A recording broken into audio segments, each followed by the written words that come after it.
13వ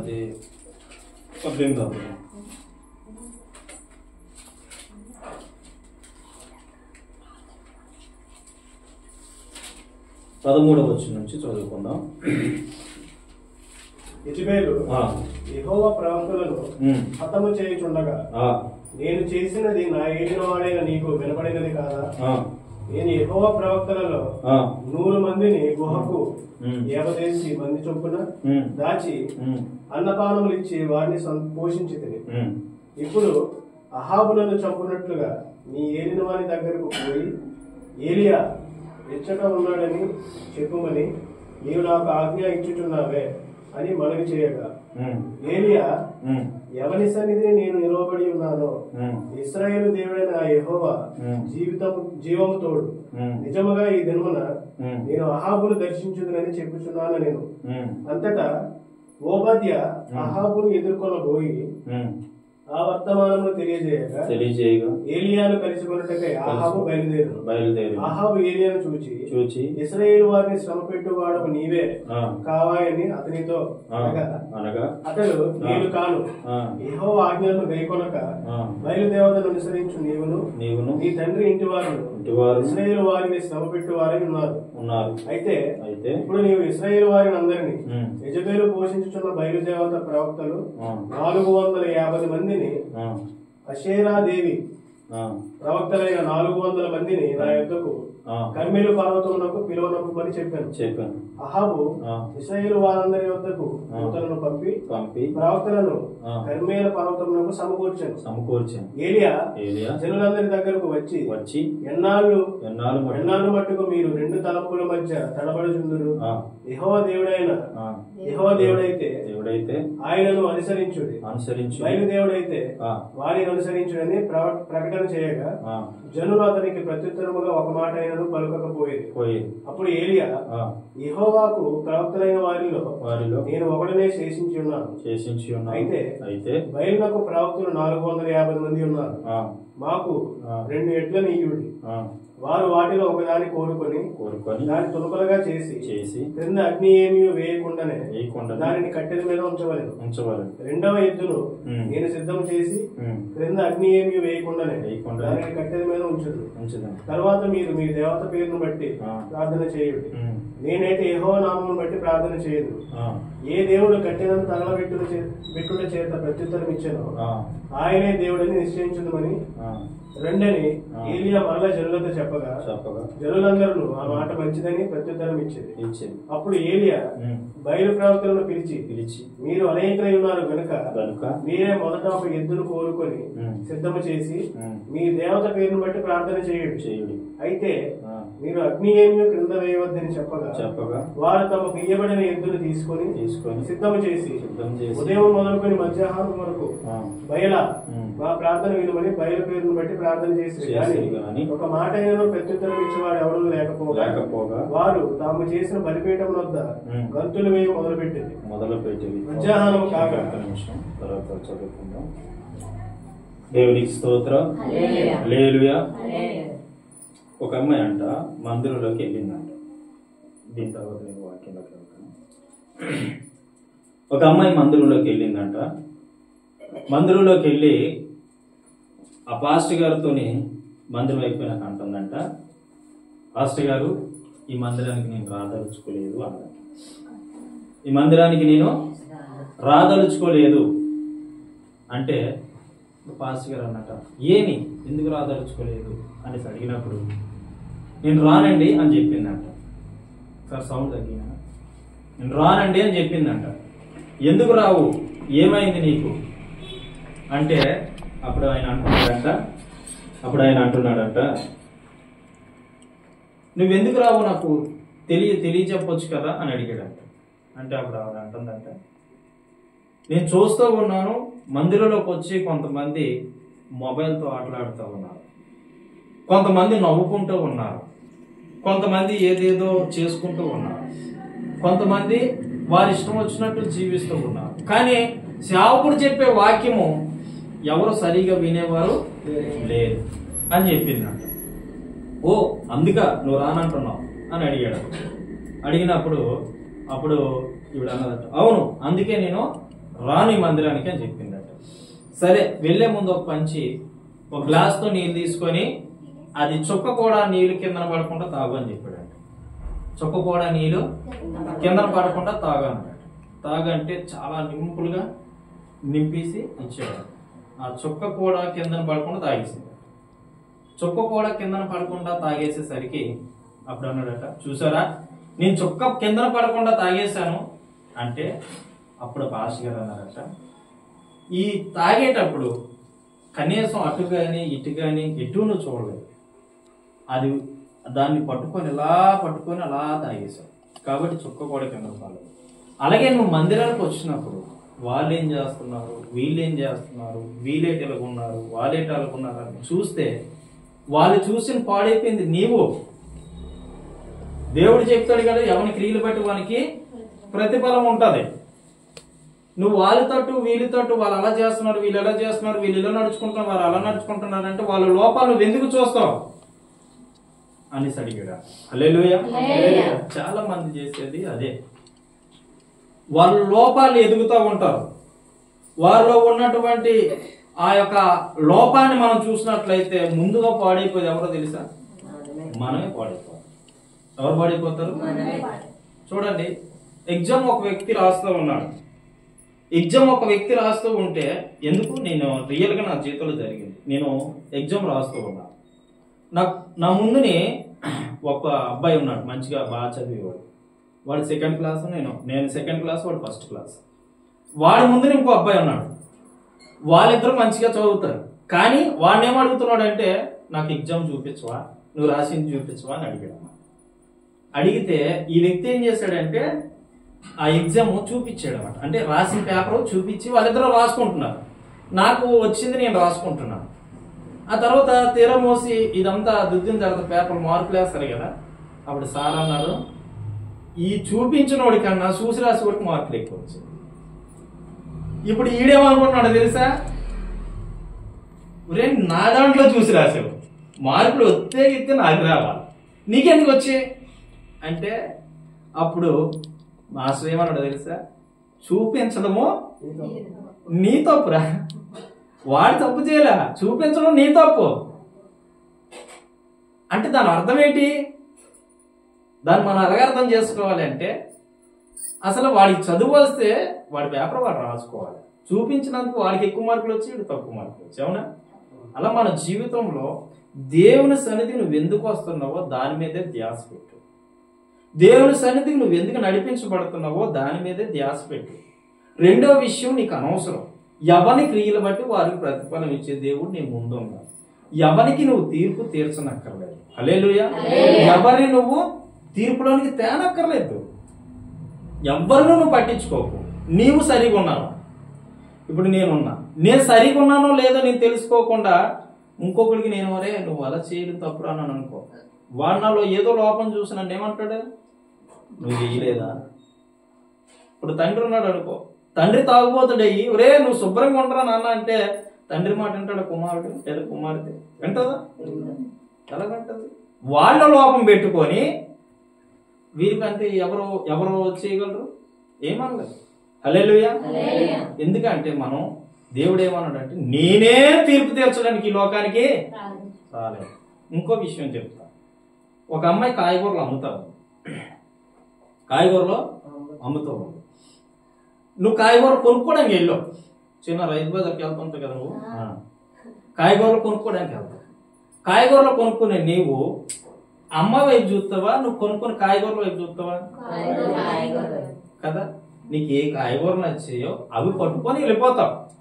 అంతేగాని అమ్మాయి కొట్టుకుందా, ఎర్రగుందా, తెల్లగుందా, నల్లగా ఇవి చూస్తే నువ్వు అక్కడ కాయగూరలు కొనలేవు. అవునా? నువ్వు చేయాల్సిన పని ఏంటి? అక్కడ కాయగూరలు ఉన్నాయి, అవి కొనుక్కొని తిన్నగా వెళ్ళిపోవడం. అంటే నీ పని నువ్వు చేసుకొని వెళ్ళిపోతున్నావు. మందిరానికి వచ్చా కూడా అంతే. నువ్వు దేని మీద ధ్యాస పెట్టారో దాని మీద ధ్యాస పెట్టు. వాళ్ళు అలాగున్నారేంటి, వీళ్ళు ఎలాగున్నారేంటి, వాళ్ళు అలా మాట్లాడుతున్నారేంటి, వీళ్ళు ఎలా మాట్లాడుతున్నారేంటి? తల్లికి పుట్టిన వాళ్ళు అందరూ ఒకలాగే, విశ్వాసులు అందరే కదా, అవునా? సేవకులు అందరూ కూడా కదా, అవునా కదా? దేవుని దృష్టిలో ఇది పరిశుద్ధం. హల్లెలూయా. హృదయం అనేది పరిశుద్ధంగా ఉండాలి. నువ్వు బయటికి ఎలా కనపడితే ఏంటి? హృదయం శుద్ధి లేనిదే. హృదయం శుద్ధి అయింది అనుకో, నీ మనసు శుద్ధిగా ఉంటది, నీ ఆలోచన శుద్ధిగా ఉంటది, నీ జీవితం శుద్ధిగా ఉంటది, నీ బ్రతుకు పరిశుద్ధంగా ఉంటది. అవునా కదా? అమెరికా వాళ్ళు తెలుసు కదా, అమెరికాలో బోధించినప్పుడు ఎప్పుడైనా చూసారా? చూడలేదా? ఇక్కడ దాకా కట్స్ వేస్తారు, ఇక్కడ దాకా ఉంటాయి, అంత నంబరు ఇక్కడ దాకా వేసుకొని బోధిస్తారు. వాళ్ళు రింగిలు వెళ్ళకుండా తెలుసా? ఒక టీవీ చూడొచ్చండి, ఒక సెల్ ఫోన్ అంత ఉంటుంది, ఒక్కొక్క రింగు ఇలా పెట్టుకొని బోధిస్తారు. మనం వాళ్ళ పద్ధతులు వాళ్ళు పాటించినప్పుడు మన పద్ధతులు మన పద్ధతే లేదు. దేవుని వాక్యం ఏం చెప్తుందో దాని కరెక్ట్ గా మన దేవుని వాక్యం ఏం చెప్తుందో అంటే హృదయ శుద్ధి గల వారు నన్ను, వారు ధన్యులే. హృదయం శుద్ధి ఉండాలి, మనసు శుద్ధి ఉండాలి, అది కావాలంతే. పైరూపం అక్కర్లే ప్రభుకి. నువ్వు నల్లగున్నా, పొట్టుకున్నా, ఎర్రకున్నా, పళ్ళు ఎత్తున్నా, పళ్ళు తక్కువ ఉన్నా, లేదంటే నువ్వు అందగాడివైనా, అందగాడి కాకపోయినా, నువ్వు మచ్చలున్నోడివైనా, మాయున్నోడివైనా, ఎలాంటివాడివైనా నీ హృదయం శుద్ధిగా ఉంటే ఎలాంటి మనిషిని ప్రేమిస్తాడు. మోషే నత్తివాడు, నాకు ఏం తెలుసు ప్రభు అన్నాడు. మరి నత్తివాడు అయిన మోషేని దేవుడు ప్రేమించలేదా? నువ్వు నత్తోడురా, నాకు ఆడు ఎందుకు పని చేస్తావు, నిన్ను నేనెందుకు ఎన్నుకుంటాడు అన్నాడా? అన్నాడు. ఒక ఆయన అప్పుడప్పుడు ఫేస్బుక్ లో చూస్తుంటున్నాం, ఒక ఆయన నోరు తిరగదండి, చేతులు కాళ్ళు ఇలాగే ఉంటాయన. ఆయన తడబడి బోధిస్తూ ఉంటాడు, కానీ వాక్యంలో సత్యం ఉంటాడు. అనకాపల్లి ఒక ఆయన ఉన్నాడు, ఆయన ఒక మాటను 10 మాటలు మాట్లాడి ఒక మాట చెప్తాడు, కానీ వాక్యంలో సత్యం ఉంటుంది. మా బావగారు అప్పుడప్పుడు పిలుస్తుంటారు, కుష్ఠరోగి, ఇవన్నీ పోయాయి, నీకు తెలిసి ఇవన్నీ ఇక్కడ వరకు పోయాయి. మైక్ కూడా పట్టుకోండి, ఇలా పట్టుకుంటుంది అన్నమాట. మరి వాక్యం చేతి మామూలుగా ఉండదు, ఖర్చు చేసేది ఎక్కడ. దేవుడు వాడుకుంటున్నాడు. కుష్ఠరోగం అయితే ఏంటి, మూగడు అయితే ఏంటి, చెవిటోడు అయితే ఏంటి, దేవుడు వాడుకుంటే ఎవరినైనా సరి చేయగలడు. హల్లెలూయా. అందుకే మనం వాక్యం మీద మాత్రమే ధ్యాస పెట్టాలి, వాక్యం మీద మాత్రమే మనసు పెట్టాలి. రెండోది అసలు చూడకూడదు. హల్లెలూయా. ఆ మనస్సుని కానీ, ఆ బుద్ధిని కానీ, వాళ్ళ ఆలోచనటి కానీ, వాళ్ళ వస్త్రాన్ని కానీ, లేదంటే ఇంకో దాన్ని కానీ ఇంకో దాన్ని మనం చూస్తే వాడైపోయింది ఎవరు? గాంధీజీ అన్నాడట. గాంధీజీ, అయ్యా నువ్వు గాంధీజీ కదా, నువ్వు సత్యం అహింస అనేటువంటి నినాదాన్ని తీసుకొచ్చు, భూమి మీదకి ప్రజల్లోకి తీసుకొచ్చు, నువ్వు పాటించింది బైబిలే కదా. అసలు గాంధీజీ పాటించింది ఏంటంటే మత్తయి సువార్త 5వ అధ్యాయం, అక్కడ నిత్య చెప్తారు, కానీ మళ్ళీ మీకు వినిపింపు చేస్తాను. మత్తయి సువార్త 5వ అధ్యాయం, అక్కడ ధన్యులు, హృదయ శుద్ధి గల వారు ధన్యులు, ఆకలి దప్పిక గల వారు ధన్యులు, వారు దేవుని చూచారు, ఇవన్నీ ఉంటాయి కదా, చూసారా 5వ అధ్యాయంలో. అవి చూసి అప్పుడు గాంధీజీ అన్నారట, మరి బైబిల్లో ఉన్న వాక్యాన్ని పాటించే, నువ్వు బైబిల్ ఉన్న సత్యాన్ని పాటించి, బైబిల్లో ఉన్న నినాదాన్ని తీసుకొచ్చే బాగానే ఉంది ప్రజల్లోకి, బైబిలే పాటించి జీవించే కదా, మరి నువ్వేంది దేవుని నమ్ముకోలేదు అంటే గాంధీజీ అన్నాడట, నేను బైబిల్లో ఉన్న వాక్యాన్ని పాటించాను, బైబిల్లో ఉన్న సత్యాన్ని పాటించాను, బైబిల్లో ఉన్న మర్మాన్ని పాటించాను, కానీ బైబిల్ గొప్పదే, దాన్ని రూపుదిద్దించిన దేవుడు గొప్పోడే. దేవుడు అందరికీ దేవుడే, కానీ ఆయన నమ్ముకున్న ప్రజలున్నారు చూసేప్పుడు వాళ్ళు మాయగాళ్ళు, వాళ్ళు మోసగాళ్ళు. అంటే ఎవడు పాడైపోయాడు? ఇప్పుడు ఒక మనిషి వ్యభిచారంతో పట్టబడింది ప్రభు దగ్గర, పట్టబడిన తర్వాత దేవుడు పరిశుద్ధుడండి, దేవుడు యథార్థవంతుడండి, దేవుడి దగ్గరకు వచ్చానది ఈవిడ మోసే ధర్మశాస్త్ర ప్రకారం రాళ్ళతో చావగొట్టలేదు, కానీ మీలో ఎవరైతే పాపం చేయలేదు వాళ్ళ ముందు అన్నాడు. మరి పాపితో ప్రభు పని ఏంటి? ఎందుకు రక్షించాలి పాపం? ఎందుకు రక్షించుకోవాలి? మీరు ఎవరైనా పాపం చేయకపోతే మొదట రాయి వేయండి అన్నాడా లేదా? తలగాలి ఊపర్ నోట్లో మాట రానియరా అన్నాడు కదా. మరి తనలో ఉన్న లోపాన్ని చూస్తే ఆవిడ రక్షించగలుగుతాడా? ప్రపంచం అంతా ఏదో ఒక లోపం, ప్రతి ఒక్క మనిషిలో ఏదో ఒక లోపం ఉంటది. వారిలో లోపాలు చూస్తే నువ్వు దేవుణ్ణి బోధించగలుగుతావా? దేవుడి దగ్గర అవ్వగలుగుతావా? మన వారం చెప్పాను, ఏమని శుక్రవారం చెప్పాడు, టైం మీద రావాలి, టైం మీద ముగిస్తాం అనా. మన అక్కలు ఎంత ఎన్ని గంటలకు వచ్చారు? నేను క్యాజువల్, అవునా? ఆయన తప్పిపోయింది. ఇక ఆమెను అన్ని తర్వాత వస్తారేమో అనుకున్నాను, నేను వచ్చారు. హల్లెలూయా. ఏ మనిషిని కూడా లోపం అనేది చూడకూడదు. పరిశుద్ధాత్మ వాళ్ళు నిలిచిందో లేదా. లోపాలు చూస్తే భూమి మీద ఒక్క మనిషి ఉండడు తెలుసా. లోపం చూస్తే భూమి మీద ఒక్క మనిషి ఉండడు. ఈరోజు ప్రతి మానవుడు పాపం చేసి మందిరంలో అడుగు పెడుతున్నాడు, బ్రతుకుతున్నాడు అంటే కేవలం ఎవరి వల్ల తెలుసా? ఆయన ప్రేమ. ఒక మనిషిని ఎప్పటి వరకు ప్రేమిస్తాడయ్యా దేవుడు అంటే, నువ్వు సత్యంత వరకు ప్రేమించడం ఆయన తెలుసు, శిక్షించడం తెలియదు ఆయన. మరి ఈ శిక్షలు ఎలా వస్తాయి అని అడగచ్చు. శిక్షలు ఎలా వస్తాయి అంటే, నీవు నేను లేనిపోయినటువంటి తగాదాలు కల్పించుకొని, లేనిపోయినటువంటి ఆ దరిద్రమైన కోరికలతో, దరిద్రమైన వ్యామోహాలతో జీవించడం వల్ల కావాలని పొందేర్చుకుని కీళ్ళు అంతే తప్ప మనిషిని ఎవరిని కూడా దేవుడు శిక్షించడు. శిక్షించేయగలిగేటువంటి శిక్ష ఆయన మీదకి వచ్చిందంటే అది ఆయనకి మేలు. హల్లెలూయా. అంతేగాని దేవుడు ఎవరిని శిక్షించడు. కాబట్టి వాక్యం మీద మనసు పెట్టండి. ఓకే, వాక్యం మీద హృదయం పెట్టండి. వాక్యం నాతో మాట్లాడు. దేవుడు నాతో ఏం మాట్లాడాలనుకుంటున్నాడు? దేవుడు ఈ రోజు నాకు ఏదైతే దాచుంచాడు, ఈ వాక్యం ద్వారా ఏదో ఒక విషయం నీకు అవసరం కాబట్టి ప్రభు మీతో మాట్లాడబోతా ఉన్నారు. హల్లెలూయా. కాబట్టి దేని మీద మనసు పెట్టాలి? అది వాక్యం మీద మనసు పెడితే మన జీవితాలు ఖచ్చితంగా దేవుని మార్గంలో నడుస్తాయి.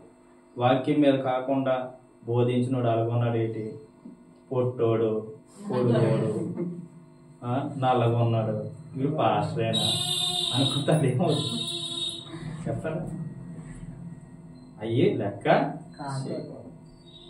దేవుని ఆత్మ సంబంధి అంతే. దేవుని శక్తి కలిగిన దేవ సేవకుడు అంతే. ఏ సేవకుడు ఎలా ఉన్నాడో అవసరం. దేవుని వాక్యం మీద మనం మనసు పెట్టాలి. హల్లెలూయా. నేనైతే అది చేస్తాను. ఎక్కడికి వెళ్ళా పిల్లలు బోధించినా వింటాను, పెద్దోడు బోధించినా వింటాను. అది నాకు అలవాటు. బోధ చూస్తాను, మనిషిని చూడను. బోధనే చూస్తాను. ఇందులో నిజం ఎంత, ఇందులో అందులో ఉన్నటువంటి నిజం ఎంత, అది నాకు కావాలి. అంతే, వాక్యమే నాకు కావాలి. రెండోది నాకు అవసరం లేదు. అర్థమవుతుంది? కాబట్టి వాక్యం మీద మనసు పెట్టాలి. ఇక్కడ చదువుకున్నాం మొదటి రాజుల గ్రంథం 18వ అధ్యాయం 13వ వచనం నుంచి. ఇక్కడ ఏం జరిగిందంటే ఒక మంచి స్టోరీ ఇక్కడ రాయబడి ఉంది. హల్లెలూయా. ఇక్కడ మంచి స్టోరీ రాయబడి ఉంది. ఈ స్టోరీ అంటే ఈ యొక్క ఏలియా గురించి ఇక్కడ రాయబడి ఉంది. ఈ ఏలియా ఏం చేశాడంటే, ఏలియా అక్కడ 18వ అధ్యాయం మొదటి నుంచి మనం చదివితే అక్కడ ఏం చేస్తాడంటే, చూడండి 18వ అధ్యాయం మొదటి వచనం నుంచి ఒకసారి చదువు. అనేక దినములైన తరువాత 3 సంవత్సరం ముందు యెహోవా వాక్కు ఏలియాకు ప్రత్యక్షమై, నేను భూమి మీద వర్షము కురిపింపబోచున్నాను, నీవు వెళ్ళి అహాబును దర్శించమని సెలవీయగా అహాబును దర్శించుటకై ఏలియా వెళ్ళిపోయాను. షోమ్రోనులో ఘోరమైన క్షామము కలిగి ఉండగా, కరువు, క్షామం అంటే కరువు. అహాబు తన గృహ నిర్వాహకుడకు ఓబద్యాను పిలిచాను. ఆగు ఒక నిమిషం. ఇక్కడ అనేక దినములైన తర్వాత దేవుని వాక్ ఎవరికి ప్రత్యక్షమైందంటే ఏలియాకి ప్రత్యక్షమైంది. ఏలియా ఇంతకు ముందు ఏం చేశాడంటే, వర్షింపకుండా అంటే వర్షం భూమి మీద కురవకుండా ప్రాంతంతో వర్షాన్ని ఏం చేశాడు? ఆపేశాడు. ఆపేసిన తర్వాత అప్పుడు చాలా సంవత్సరాలు వర్షం భూమి మీద లేదు, కరువులు వచ్చేసాయి. కరువు కనబడేది. ఈ కరువు కాలంలోనే మళ్ళీ దేవుడే కనికరించి అక్కడ 18వ అధ్యాయం మనం చదివితే 17వ అధ్యాయంలో అయితే అక్కడ ఏముంటదంటే వర్షాన్ని ఆపేసినట్లు రాయబడి ఉంటది. 18వ వచ్చేసరికి ఇక్కడ ఏమవుతుందంటే ఆయనకి ఈ కరువు కాలంలోనే మళ్ళీ దేవుని వాక్కు ఏలియాకు ప్రత్యక్షమే ఉంటది. నేను భూమి మీద వర్షం కురిపించబోచున్నాను. ఎందుకు ఈ భూమి మీద వర్షం కురవకుండా ప్రార్థన చేశాడంటే, ఏలియాకు ముందు ఏలియా పరిపాలించిన కాలంలో అనేక రాజులు పరిపాలిస్తూ ఉంటారు. ఈ పరిపాలించినటువంటి కాలంలో ఈ రాజులందరూ ఏం చేస్తారంటే యెహోవాకి అంటే దేవుడైన ప్రభువుకి వ్యతిరేకంగా ఆ విగ్రహారాధన చేస్తూ ఉంటారు. ఇది ప్రభుకి ఏమాత్రం నచ్చదు. ఇప్పుడు దేవునికి విరోధంగా నువ్వు విగ్రహారాధన చేస్తే నువ్వేమవుతావు? పాపివి. అంటే అన్ని పాపములు కానీ ఘోరాతి ఘోర పాపం ఏంటంటే విగ్రహారాధన. ఈ రాజులందరూ ఏం చేసేవారంటే విగ్రహారాధన చేసేవారు. విగ్రహారాధన చేస్తూ ఉంటే ఈ రాజులందరినీ చెప్పి చెప్పి చెప్పి చెప్పి చెప్పి దేవుడు ఏం చేశాడంటే వాళ్ళకు ఉండిపోయాడు అన్నమాట. వీళ్ళు నచ్చినట్టు చేసుకుంటున్నారని చెప్పేసి వాళ్ళకున్న తర్వాత ఏలియా అప్పుడు అంటాడు, ఈ భూమి మీద వర్షం కురవకుండా నేను ఆపగలుగుతాను అని చెప్పేసి వర్షం కురవకుండా ప్రార్థన చేయగా వర్షం ఆ రోజుల్లోని ఏలియా ఒక్కడే దేవుని దృష్టికి యథార్థంగా కనబడతాడు. కాబట్టి ఏలియా ప్రార్థన దేవుడిని వర్షింపకుండా ఆగిపోద్ది అనమాట. ఎవరైనా ఈ రోజుల్లో భూమి మీద ఒక స్టేజ్ మీద నువ్వు నిలబడి వాక్యం ప్రసంగం చేస్తున్నావు అనుకో, ఒక స్టేజ్ మీద నిలబడి నువ్వు మాట్లాడుతూ ఉన్నావు అనుకో, వర్షమా ఆగిపో అన్నాడు అనుకో, ఆగిపోతుందా? అంటే అలాంటి దైవజనులు కరువైపోయారు ఈ రోజుల్లో. అలాంటి దైవజనులు ఈ రోజులు లేరు. నువ్వు దేవుడు నీ ద్వారా చేయించుకోవాల్సిన చాలా కార్యాలు నీకు ఉన్నప్పటికీ కూడా దాన్ని ఆస్వాదించలేకపోతున్నావు అంటే అర్థం ఏంటంటే నువ్వు ఇంకా ఏదో ఏదో ఏదో నీలో ఉందే. ఈరోజు ప్రభు మాట్లాడుతూ ఉన్నాడు, ఒకవేళ నువ్వు ఆశించకుండా ఒకవేళ పొందుకోలేకపోతున్నట్లయితే నీలో ఏదో ఉంది, తీసేసుకో. ఒకవేళ ప్రతి దాని కొరకు నువ్వు ఒక విషయం కొరకు ఆలోచించు, ఒక ఇల్లు కట్టుకోవడమో, ఒక పెళ్లి చేసుకోవడమో, లేకపోతే ఒక జాబ్లో సెటిల్ అవ్వడం కొరకు, లేదంటే ఇంకో విధంగానో ఆలోచించి ఆలోచించి ఆలోచించి ఆలోచించి సమయం గడిచిపోతుంది, కాలం గడిచిపోతుంది, నీకు సమాధానం రాలేదేమో, నీలో ఏదో ఉంది, సరి చేసుకో. పాల్ దినకరణ తనగా మనవడు తెలుసు కదా, పాల్ దినకరణ జీసస్ కాల్స్ మినిస్ట్రీస్. ఆ పాల్ దినకరణ తన మనవడు ఒక ప్రసంగం చేస్తూ ఉన్నాడు. ప్రసంగం చేస్తుంటే ఆ ప్రసంగం చేసి మధ్యలోనే ఒక ప్రవచనం చెప్పాడు, ఓ వర్షమా ఆగిపో అంటే అలాగే ఆగిపోయింది వర్షం. తెలుసా మీకు? అలాంటి దైవజనులు ఇంకా భూమి మీద లేపబడాలి. హల్లెలూయా. ఏలియా వర్షింపకుండా ప్రార్థన చేయడం ఏమైపోయింది? వర్షం ఆగిపోయింది. కానీ దేవుడు మళ్ళీ ప్రజలు చెడ్డగా జీవించారు, ప్రజలు చెడిపోయారు. అయినప్పటికీ దేవుడు ఏం పుట్టింది? ఇందాక అదే కదా చెప్పాను, నువ్వు పాపివైనా, మూర్ఖుడివైనా, దౌర్భాగ్యుడివైనా, ఏ స్థితిలో ఉన్నా నిన్ను శిక్షించడం ఆయనకు తెలీదు, రక్షించడమే ఆయనకు తెలుసు. హల్లెలూయా. ఆ ఏలియా ఆ కాలంలో ఏలియా వర్షం ఆపేసినా సరే ఇది బుద్ధి రాలా, ఈ యెజబెలికి బుద్ధి రాలా. బుద్ధి రాకపోయినా సరే ఆయన అక్కడ చదువుకుంటే మనము వాళ్ళు ఏం చేస్తుందంటే అషేరా దేవతను పూజించే వాళ్ళు ఆ యొక్క అన్య దేవతలు పూజించే వాళ్ళే ఏం చేస్తుందంటే ఇంట్లో పిలిపించుకొని ఒక 10 మందిని 5 మందిని పిలిపించుకొని గేదెల మేపినట్టు మేపుతుంది. ఎవరు మేపినట్టు? నిజం చెప్తున్నానంటే గొడ్లు మేపు అనుకోండి, పొలం పనులన్నీ చేస్తాయి. అవునా? గేదెలు లేదంటే ఆవులు, గొడ్లన్నీ ఏం చేస్తాయి? ఆడావు అయితే పాలేస్తుంది, ఆడగేదైతే పాలేస్తుంది, మగ్గేదైతే పొలం దున్నుతుంది. ఆ గేదెలకైనా వాల్యూ ఉండదు కానీ మనిషికి అసలు వాల్యూ ఉండదు. కానీ మనుషులు ఏం చేస్తుందట? ఈ యెజబెలు అక్కడ మనం చదువుకుంటే ఉంటది, అక్కడ చూడండి, మీకు చదివి వినిపిస్తాను, అప్పుడు అర్థమవుతుంది. 3వ వచనం చదువుతున్నాను. అహాబు తన గృహ నిర్వాహకుడగు ఓబద్యాను పిలిచాను. మళ్ళీ చూడండి, ఈ ఓబద్యా అనే వ్యక్తి ఎక్కడ పని చేస్తున్నాడు అంటే ఆహాబు దగ్గర పని చేస్తున్నాడు. గమనించుకోండి. యెజబెలు యెహోవా ప్రవక్తలను నిర్మూలన చేయుచుండగా చూడండి, యెహోవా ప్రవక్తలు అంటే దేవుని నమ్ముకున్న వారిని గుహలో 50 మందిగా 100 దాచి అన్నపానములు ఇచ్చి వారిని పోషించారు. నేను అదేగా చెప్పాను. ఏం చేశారు? 50 మందిని లేదా 10 మందిని, ఇక్కడ మనం ఎంతమంది అని చెప్పుకోవచ్చు. అక్కడ రాయబడి ఉంది అయితే 50 మందిని, ఇంకానా 50 మందిని ఏం చేస్తుందట? అన్నపానములు ఇచ్చి పోషిస్తుంది. దేని కొరకు అంటే వీళ్ళ మీద తిరగబడండి. ఎవరి మీద? దేవుణ్ణి నమ్ముకుని ప్రజల మీద తిరగబడండి. దేవుణ్ణి నమ్ముకుని ప్రజల మీద మీరు తిరగబడాలి. అందుకొరకు వీళ్ళు ఏం చేస్తుందట? పోషిస్తూ ఉంది. ఇప్పుడు 13వ వచనంకి వచ్చేద్దాం. పోషిస్తూ ఉంది. అక్కడ మనం చదువుకుంటే ఉంటే తర్వాత మీరు చదువుకోండి. యెజబెలు యెహోవా ప్రవక్తలను హతము చేయుచుండగా చూడండి, ఈ పోషించిన వాళ్ళందరూ ఏం చేస్తున్నాడంటే తీసుకొచ్చి ఒక్కొక్కరిని హతం చేస్తున్నాడు. నేను చేసినది నా ఏలిన వాడవైన నీకు వినబడినది కాదా? నేను యెహోవా ప్రవక్తలలో 100 మందిని గుహకు 50 మంది చొప్పున దాచి అన్నపానం ఇచ్చి వారిని పోషించారు. ఇప్పుడు అహాబు నన్ను చంపునట్లుగా నీ ఏలిన వారి దగ్గరకు పోయి ఏలియా ఇచ్చట ఉన్నాడని చెప్పుమని నీవు నాకు ఆజ్ఞయించుచున్నావే అని మనవి చేయగా. అక్కడ ఏం జరిగిందంటే ఓబద్యా ఉన్నాడు కదా, ఓబద్యా కూడా ఎక్కడ పెరిగాడు? అహాబు దగ్గర పెరిగాడు. గుర్తుంచుకోవాలి, మీ మైండ్ లో పెట్టుకోండి మా వాక్యం. అహాబు దగ్గర ఓబద్యా పెరిగాడు. ఓబద్యా ఎలాంటి వాడట? యెహోవా యందు భయభక్తులు కలిగిన వాడు. అంటే ఏలియా లాగే ఉంటున్నాడు అనమాట అప్పటికి. అయితే ఈ ఒబద్య ఏం చేశాడంటే ఏలియా చెప్తాడు, ఏలియాకి ఎదురు పడతాడు అనమాట. ఎవరు? ఒబద్య. ఏలియాకి ఎదురుపడి ఏలియా అంటాడు, నువ్వు వెళ్ళి అహాబు దగ్గరికి వెళ్ళి నేను తనతో మాట్లాడాలి, తనను ఎదుర్కోవాలి అని చెప్పేసి అంటే ఈ ఒబద్య అంటాడు, నన్ను చంపడానికి ఏంటయ్యా నన్ను అక్కడ నువ్వు పంపిస్తున్నావు, నన్ను వాళ్ళు మంచోళ్ళు కాదు, నన్ను చంపేస్తారు, నువ్వు నన్ను పంపిస్తున్నావు అని చెప్పి భయపడతాడు అనమాట. భయపడిన తర్వాత అక్కడ జరిగింది చూడండి 15వ వచనం. ఏలియా ఎవరి సన్నిధిని నేను నిలబడి ఉన్నాను. చూడండి ఈయన అంటున్నాడు, నువ్వు భయపడకో, నేను ఎవరి సన్నిధిలో నేను నిలబడి ఉన్నాను, ఇశ్రాయేలు దేవుడని యెహోవా జీవంతోడు ఈ దినమున నేను అహాబును దర్శించుదని చెప్పుచున్నాను. అహాబు దగ్గరికి నేను ఖచ్చితంగా వెళ్తాను. నువ్వు చెప్పిన ఒబద్య నువ్వు చెప్పకపో. ఎవరితోనే? అహాబుతో. నువ్వు చెప్పకపో, ఎందుకంటే నీకు ఆ భయం ఉంది, వాళ్ళు చంపేస్తారని భయం నీకైతే ఉంది. నువ్వు చెప్పకపో కానీ నేను ఖచ్చితంగా ఈ రోజు మాత్రం అహాబునే ఎలాగైనా కలుసుకొని మాట్లాడాలి నేను అని చెప్తాడు. అక్కడ జరిగింది చూడండి.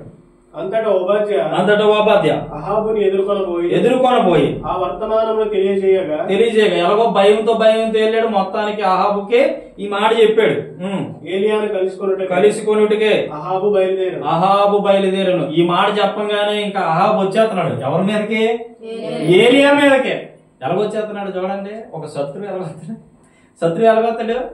ఈ మామూలుగా కాదు, గన పట్టుకున్నాడు, నడిచినాడు. ఎలా నడుస్తాడు? చాక చాక చాక చాక నడుస్తాడు. చూసా?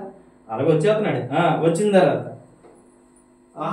అహాబు ఏలియాను చూసి ఇశ్రాయేలు వారిని శ్రమ పెట్టువాడు నీవే కావాయని అతనితో అనగా అతడు నేను కాను, యెహోవా ఆజ్ఞలను గైకొనక బయలుదేవతలు అనుసరించి నీవును నీ తండ్రి ఇంటి వారును ఇశ్రాయేలు వారిని శ్రమ పెట్టువారే ఉన్నారు. ఈ ఇశ్రాయేల్ ప్రజల్ని నువ్వు శ్రమ పెడుతున్నావు, నువ్వు కష్టపెడుతున్నావు అని ఏలియాకి అహాబు చెప్తుంటే, అది నేను కాదు శ్రమ పెట్టింది, నేను కాదు బాధ పెట్టింది, నువ్వే వారిని శ్రమ పెడుతున్నావు, బాధ పెడుతున్నావు, నానా హింసల్పాలు చేస్తున్నావు, నీవే అని చెప్పిన తర్వాత అక్కడ ఏమైంది చూడండి. మీకు వాక్యం చూపించి ఎందుకు మాట నీ వాక్యం ఇది అంతా నేను చెప్పేవచ్చు వరాసుగా, అని నీకు అర్థం కావాలి కదా, అందుకే వాక్యం చూపెడుతున్నాను. 19.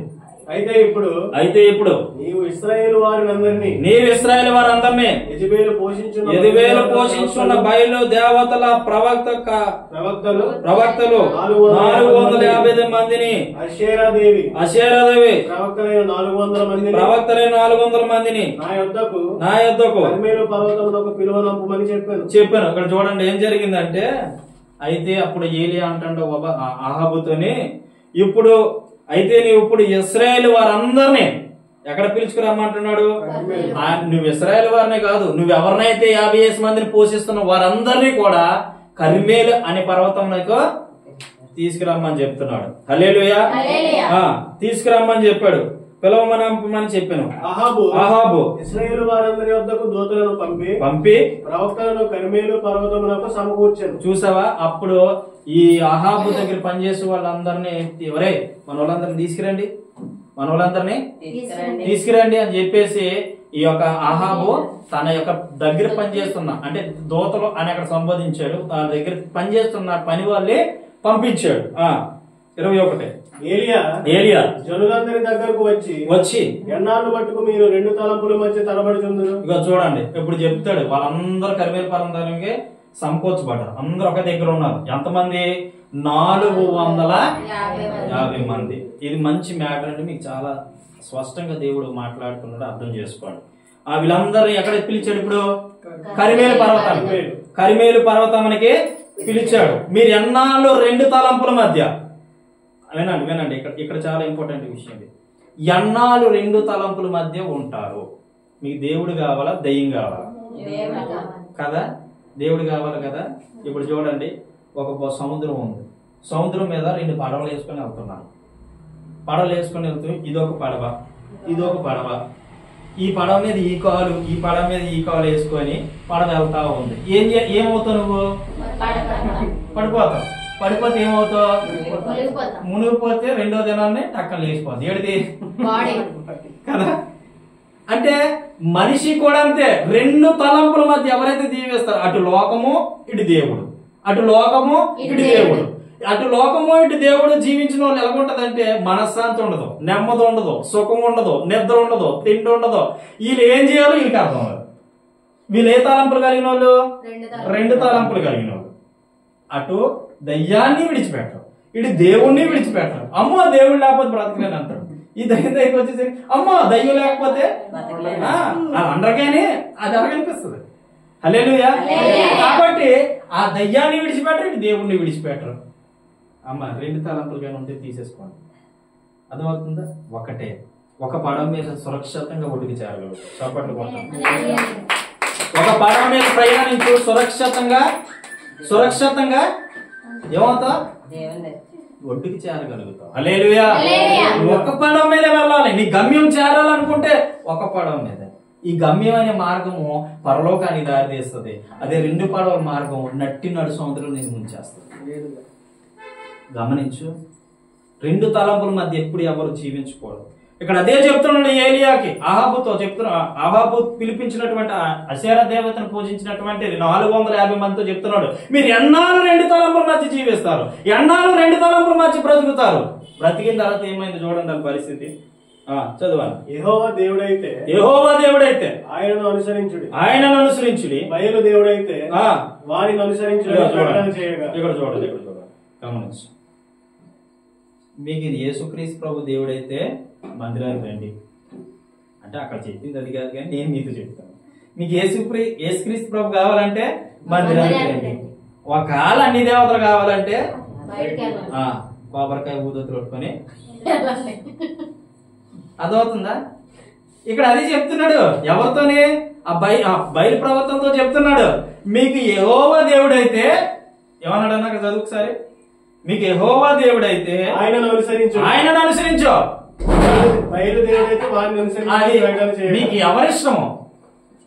మనం కూడా అమ్మ యేసుప్రభు నమ్ముకున్నా కదా, యేసుప్రభు దగ్గరికి వస్తున్నా కదా, మరి ఆ దేవుడు అంటే ఇష్టమైన ఏంటంటే ఎవడో వచ్చి అడిగినాడు. ఇప్పుడు నువ్వేం చేస్తావు తెలుసా? ఏదో బాబు అలాగే వెళ్తున్నాను కానీ నాకు ఏమీ కనబడలేదు. దేవుడు కనబడలేదంటారు. అసలు ఏమీ కనబడలేదు, ఏదో అందరూ వెళ్తుంటారు కదా, అందుకే నేను అది బాటలో వెళ్ళిపోతున్నాను. నాకేమీ ఏడు కనబడుతుంది. నువ్వు చెయ్యాల్సిందంతా చేసిస్తే దేవుడు ఏం కనబడుతుంది నీకు? నీ కళ్ళు పొరలు కనిపిస్తే నీకేడు కనబడుతుంది? దేవుడు కనబడాలంటే ఆషామాసే కదండి. దేవుడి దగ్గర ఎంత భక్తి కలిగి, ఎంత యథార్థత కలిగి, ఎంత పరిశుద్ధత కలిగి, ఎంత నీతి కలిగి, ఎంత పరిశుద్ధంగా జీవిస్తే, బ్రతికితే, ఆయనతో గడిపితే, ఆయనతో ఉంటే అప్పుడు దేవుడు కనబడతాడు. అంటే తప్ప నా వెళ్ళాను బాబు ఈవిడేం వదలదా. ఇప్పుడు పండగ వస్తుంది మన ముందు. అమ్మ గమనించాలి, పండగకి వెళ్ళొద్దు, అక్కడ తినొద్దు. ఖచ్చితంగా ఎందుకు చెప్తున్నాను తెలుసా? బైబిల్ ఉన్న స్పష్టత. అందరూ ఇలా చెప్తారు చెప్పరు, నాకు తెలియదు. నేను పాటించింది మీకు చెప్తున్నాను. మా ఊర్లోని 2వ తారీఖు, ఈ నెల 10వ తారీఖున స్టార్ట్ అయిపోతాయి. ఇంకా రోజుకొక ఊర్లో పక్క ఊర్లే. కానీ ఇంతకుముందు పండగ అంటే నేనేం చేసేవాడిని తెలుసా? ఇంకేం చూసేవాడిని కాదు. మొట్టమొదటి నేనే ఉంటాను నా గుడి దగ్గర. అలాంటి దేవుడు నన్ను ఈ రోజు రక్షించుకున్నాడు. హల్లెలూయా. మిమ్మల్ని కూడా రక్షించాడు. మీరు వెళ్ళొద్దు. ఎందుకు ఈ మాట చెప్తున్నాను తెలుసా?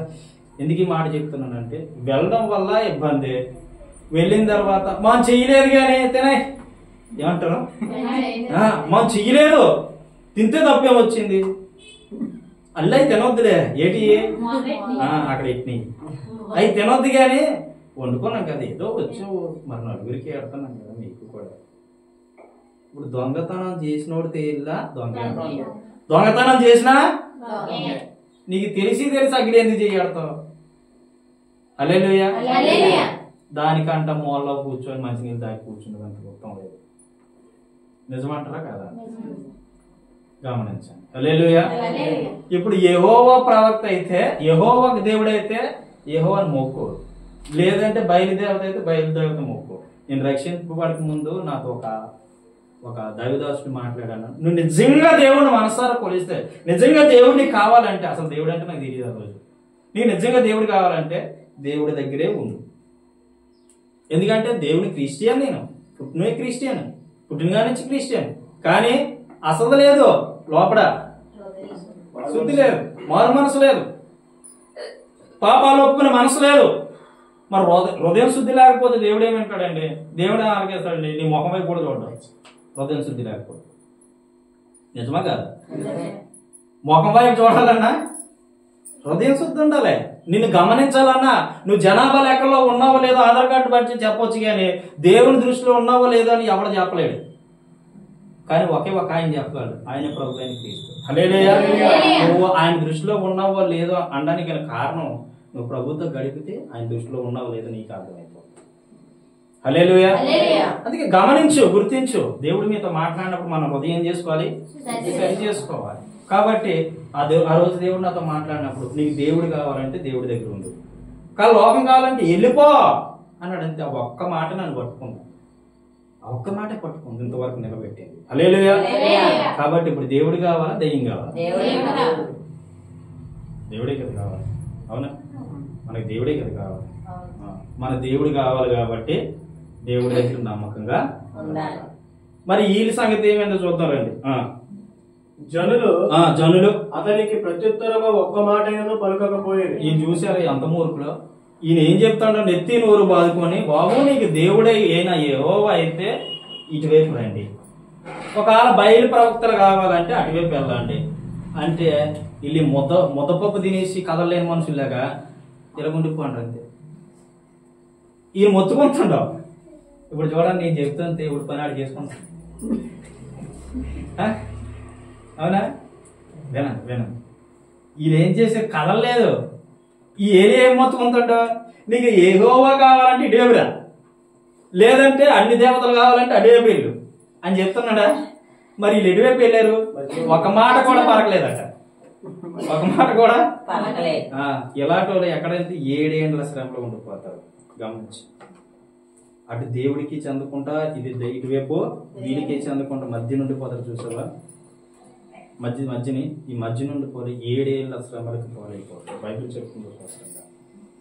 అయితే దేవుడి వైపు తిరుగు, లేదా దుష్టి వైపు తిరుగు. దుష్టి వైపు తిరిగితే నాకు అగ్నిలో తీసుకుపోతుంది. దేవుడి వైపు తిరిగి ఉంటుంది, ఇచ్చిన నరకం తప్పించి పరలోకాన్ని. ఈ ఇటెళ్లలో తెలియకుండా ముద్దపప్పులాగా అలా ఉండిపోతారు, పడగొడ్డులాగా ఉండిపోతారు. చూసా? ఇదేమవుతుంది తెలుసా? 7 ఏండ్ల శ్రమలు ఖచ్చితంగా వాళ్ళు అనుభవించి తీరాల్సిందే. బైబిల్ స్పష్టంగా ఉందండి, ప్రకటన గ్రంథంలో. నేను లేనిదేది చెప్పాను. హల్లెలూయా. మరి వీళ్ళు ఇలాగ ఆగిపోయిన ముందుకు పంపిద్దాం. చూడను. అప్పుడు ఏలియా యెహోవాకు ప్రవక్తలైన వారిలో నేను ఒకడనే శేషించి ఉన్నాను. నేను చెబుతున్నాను, నేను యెహోవా ప్రవక్తలైన వారిని నేను ఒక్కనే చెబుతూ ఉన్నాను. అయితే బయలునకు ప్రవక్తలు 450 మంది ఉన్నారు. నేను ఒక్కడనే ఉన్నాను, గాని మీరు ఎంతమంది ఉన్నారు? 450 మంది ఉన్నారు. మాకు 2 ఎడ్లను ఇయ్యుడి.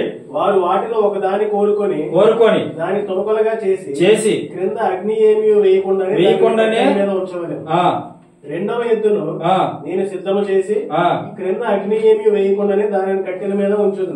ఇప్పుడు వీళ్ళకి ఏం చెప్తున్నాడు అంటే, ఇప్పుడు చూద్దాం. మరి అయితే మేము మొదపప్పులాగా ఉండిపోయారు కదా, ఇప్పుడు చూద్దాం.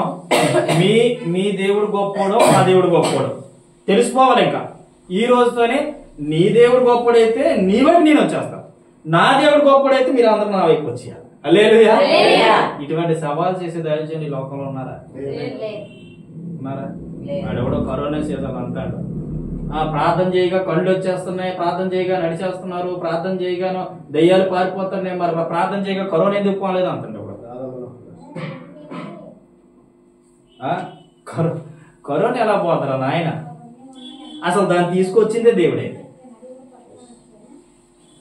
జ్ఞానం ఉండి మాట్లాడతారో తెలీదు, జ్ఞానం లేకుండా మాట్లాడతారో తెలీదు, ఎలా మాట్లాడతారో తెలీదు. అసలు ఆ మాటలో అర్థము పర్థం ఉండాలి. నిజంగా అది తీసుకొచ్చింది దేవుడు. నీ జీవితం మార్పు చెందాలని, నీ బ్రతుకు మార్పు చెందాలని చాలా మంది క్రైస్తవులు ఏం చేశారు తెలుసా? కరోనాలో ఇంటికాడ కూర్చొని ఎప్పుడు మోకాలినోడు కూడా మోకాలేసి నిలబడిపోతున్నాం, ప్రభువా యేసయ్యా నా మొరాలకించు అని చెప్పి ఎంతమందిని ప్రార్థన చేయలేదు. అంటే కష్టం వస్తే ప్రార్థన చేస్తావా? కష్టం రాకపోతే దేవుని వదిలేస్తావా? నీ ఇష్టమా? అంటే దాన్ని బట్టి చూసుకోవాలంటే నిజంగా ప్రభు కరోనాలో ఉంటే బాగున్నాను అనుకుంటున్నాను. యేసునామంలో పోయింది నిజంగా. హల్లెలూయా. పోయింది కాబట్టి ఇక ప్రజలు ప్రేమించాడు దేవుడు, ప్రేమించి దాన్ని తీసుకొచ్చిన దేవుడే పోగొట్టాడు. అవునా కదా? లేకపోతే భూమి మీద ఒక్కడు కూడా లేకుండా ఊడ్చుకుని పోను మొత్తం అంతా. దేవుడు కనికరిస్తున్నాడు కాబట్టి భూమి మీద ప్రజలు ఉన్నారు. ఇంకా మానవులకు బుద్ధి లేకపోతే దేవుడు ఏం చేయగలుగుతాడండి? మానవులకు బుద్ధి లేకపోతే ఇంకా దేవుడు ఏం చేయగలుగుతాడు? ఇక్కడ చెప్తూ ఉన్నాడు, ఏమని చెప్తూ ఉన్నాడు? మీ దేవుడు గొప్పడు, మా దేవుడు గొప్పడు. ఈరోజు తెలిసిపోవాలి. మీ దేవుడు గొప్పడు అయితే మీ వైపు నేను వస్తాను, మా దేవుడు గొప్పడు అయితే మా వైపు మీరు అందరూ వచ్చారు అని అడిగినప్పుడు ఇలాంటి సవాలు చేసే దైవజనులు ఎక్కడైనా కనబడతారేమో అని చూస్తాను. కానీ ఒక ఆయన అమ్మ కాసేపు ఒక ఆయన వాక్యం చెప్తూ ఒక మంచి మాట అన్నాడు.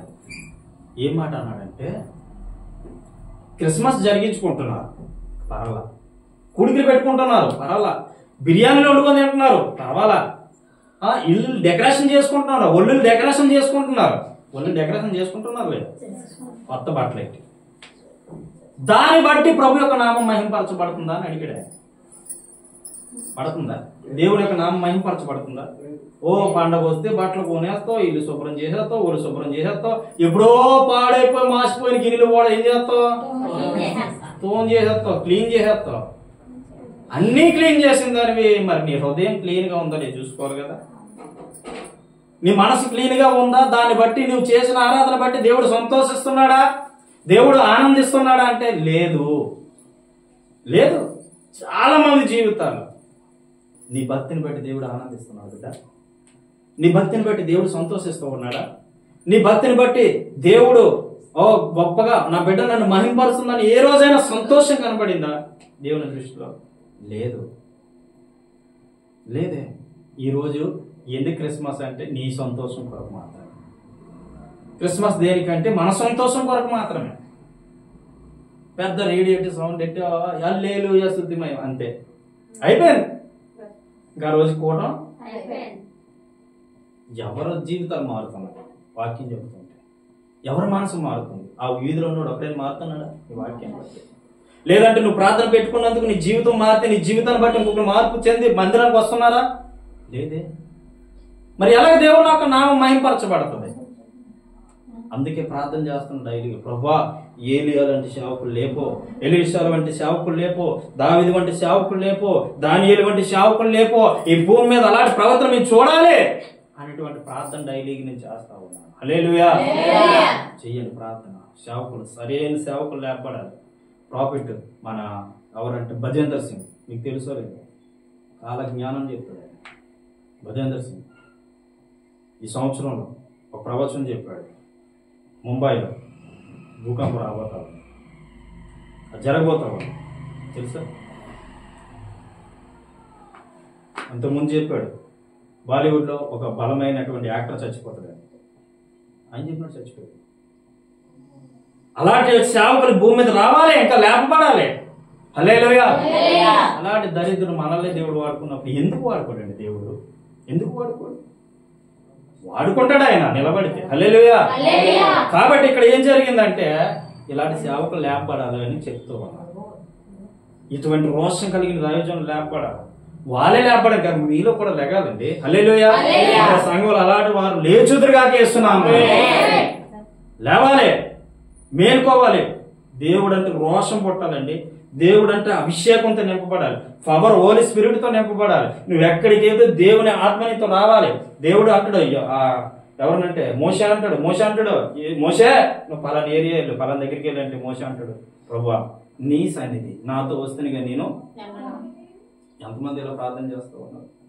స్టేజ్ మీద పిలిచిన వెంబడి ఇప్పేసుకెందని పరిగెత్తి వెళ్ళిపోతున్నారు, వాక్యం చెప్తున్నారు. కొంతమంది ఉన్నారండి, అందరినీ చెప్పట్ల. కొంతమంది బలమైన సేవకులు ఉన్నారు. బలమైన సేవకులు మరుగుపరచబడ్డారు. అర్థమవుతుందా? బలమైన సేవకులు ఏం చేయబడ్డారు అంటే కనబడలేదు, బయటికి ఉన్నారు. లేరా? భలే బోల్డ్ మంది ఉన్నారు. కాబట్టి నీవు నేను ఎలాగొండాలో తెలుసా? కవచం. ఏ కవచమో తెలుసా? అగ్ని అభిషేకం రావాలి ప్రార్థన. హోలీ స్పిరిట్ నింపబడాలి.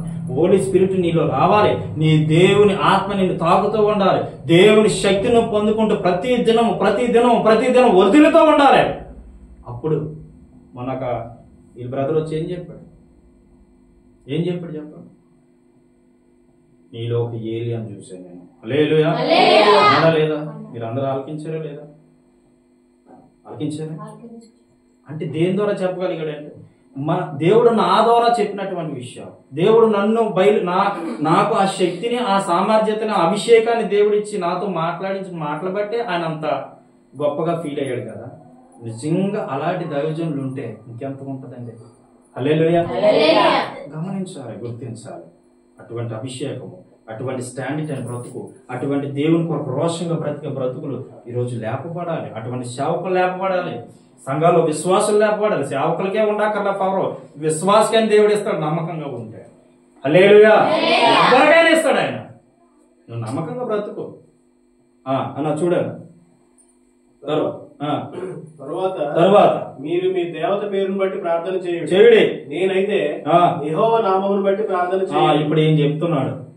ఇప్పుడు ఈ బయలుదేవతలు అందరూ కర్మేలు పర్వతాన్ని తీసుకొచ్చిన తర్వాత నాయన మీ దేవుడైతే మీ దేవుడిని, గొప్ప దేవుడైతే మీ దేవుడు, మీలో నేను వస్తా.